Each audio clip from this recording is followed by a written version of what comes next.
We're almost into the last hours of the trout season with a cold northerly wind, but nonetheless I decided to wander the moor to what is reputed to be the best trout loch in the Hebrides. Now, the truth of the matter is that it isn't the best trout loch in the Hebrides, because it only holds a few tiny fish if you can get them at all. But 50 years ago, probably, it was a fantastic loch, producing big fish, and quite good numbers of them as well. So I'm going to head out there for a cast. Like I say, I'm not expecting the big fish, but it's more as a sort of ceremony on the last day of the season, or coming towards the last day of the season.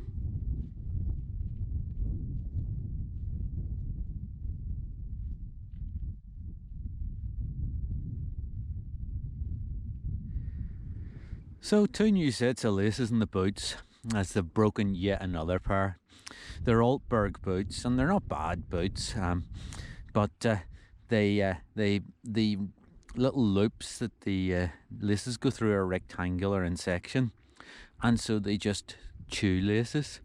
They're completely useless. I mean, I'm sure it was a great idea from the marketing department or something, but for anybody who walks in the moor, they're completely worthless. You get through a set of laces a day, basically. And I mean, I'm using good quality Scarpa laces. I have a pair of Scarpa boots that have done thousands of miles probably, that have never worn out a pair of these laces.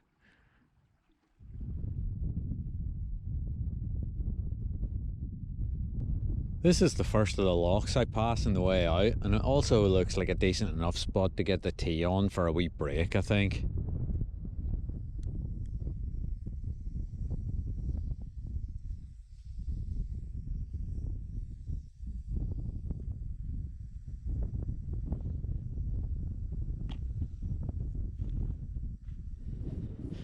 So a useful thing to remember about the walk to the best trout loch in the Hebrides is that although it feels like it's an uphill slog the whole way out, you'll find that it also feels like it's an uphill slog the whole way home.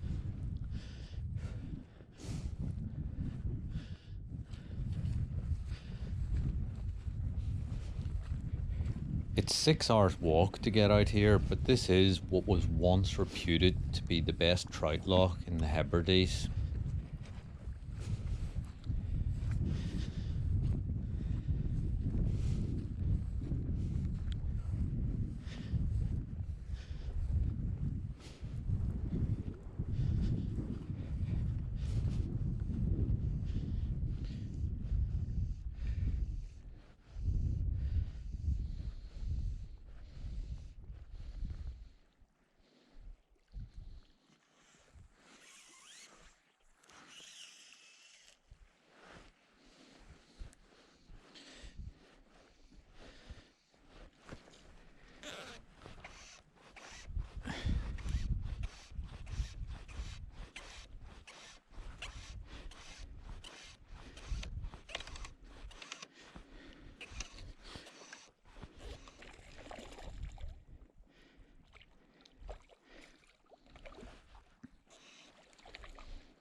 There we go, a wee trout from the best loch in the Hebrides. Not big, but it's good to get one.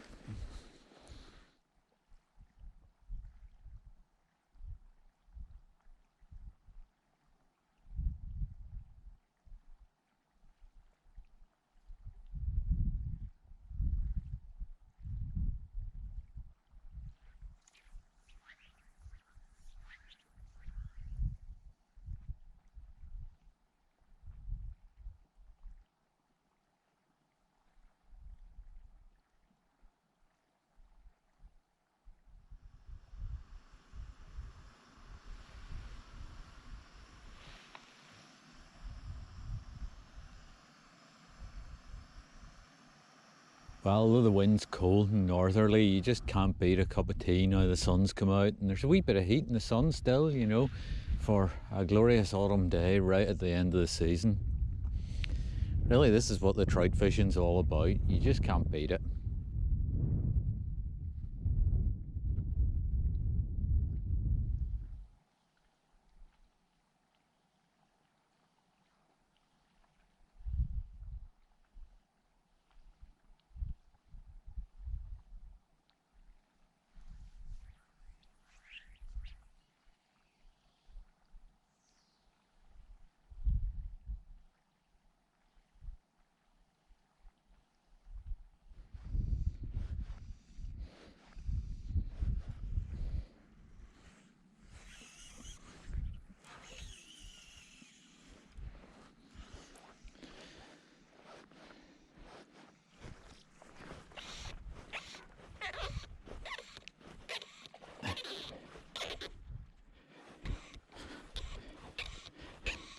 Don't know if you saw him come clean out of the water to get that.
A cleanish bit of bank here.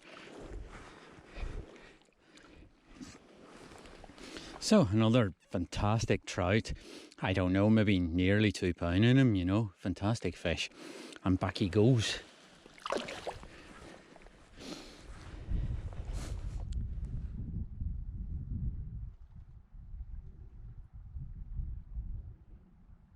Right, just a few more quick casts and then it's time to start walking for the car. And unfortunately that's not going to be a pleasant experience, but what can we do?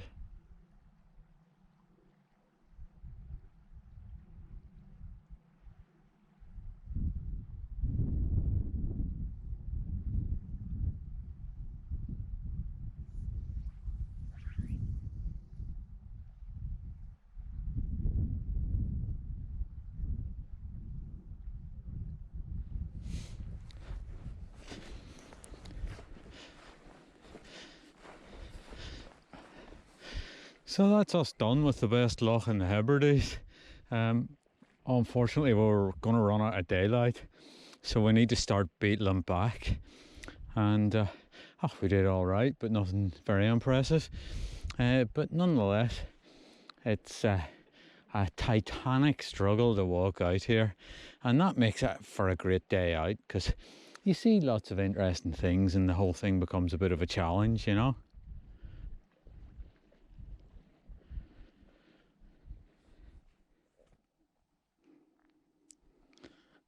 All that roaring you're hearing is the big stags rutting on up the valley. There's certainly a big boy out there somewhere.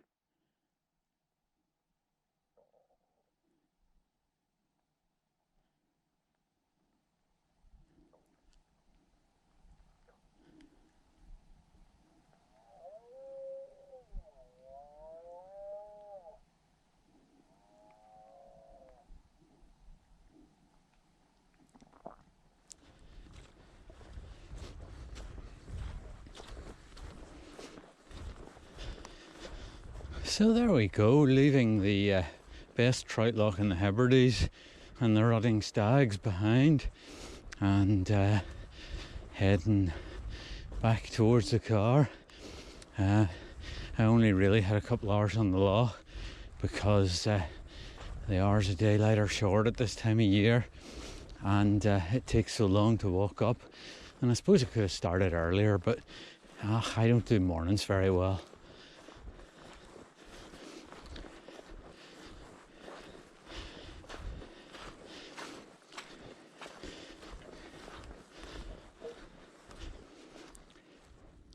So a good example of an infilling bog hole there. And you can see the sphagnum growing in from the edges, and what will happen is eventually it'll form peat and it'll fill the bog hole in. I've just tried to put the rod in to see if I can touch the bottom, and I can't. Now I can't get right to the edge, but even so there's at least probably 5 or 6 foot of water there, and maybe, who knows, maybe an infinite amount, but interesting to see.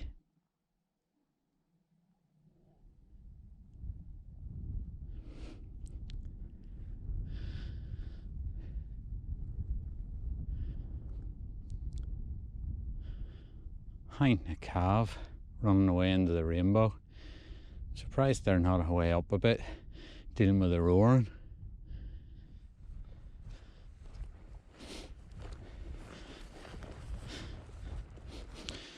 So, having had a day out the moor, see if I could get a trout or two, I've now dropped down to the river just to see if I can't get a salmon or a sea trout to finish off the day.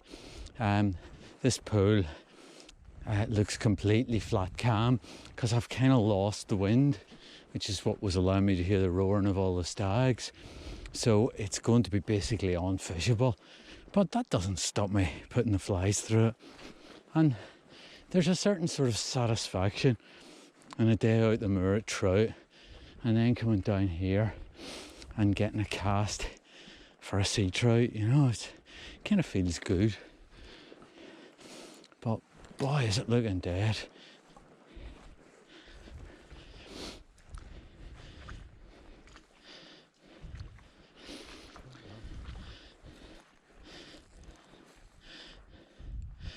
So I was in two minds here as to whether I should just go bouncing down the pool and show you all the fish going charging down it, or whether I should have a cast for the ones up the top. And I thought, well, I'll give them a quick bash, no harm in it, but I have got to say these fish in this low water, you know, are basically uncatchable. There goes fish. I can see the big wave going down the pool.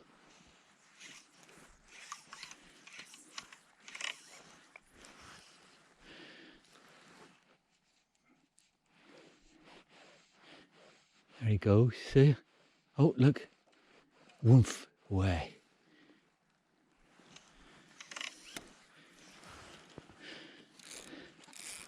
One cast and he's gone.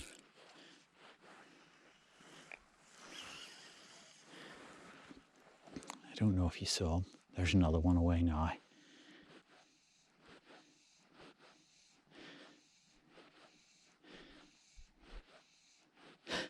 And another one.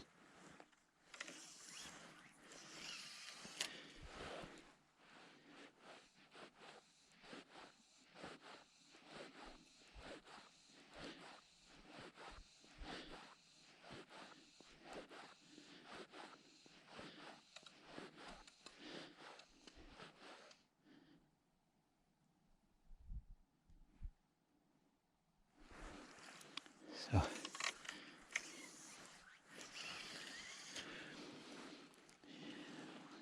can't be sure, but it seems likely that this top end of the pool is now pretty empty. And I can see fish going down the lower bit now as well.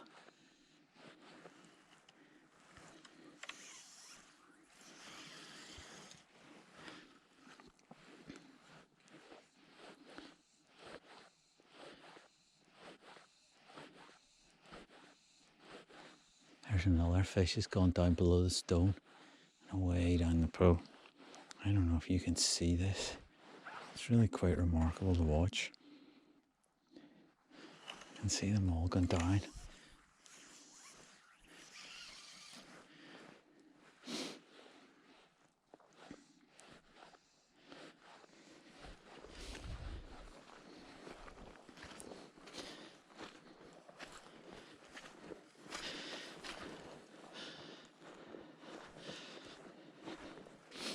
So what a day, eh?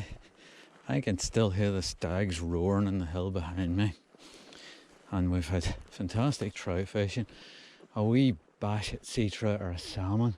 We've certainly seen fish, but just scared them all out of it. We need really high water. Fish the top of that pool. And we've got about another hour's walking back to the car. So can you beat it for a day out? Like,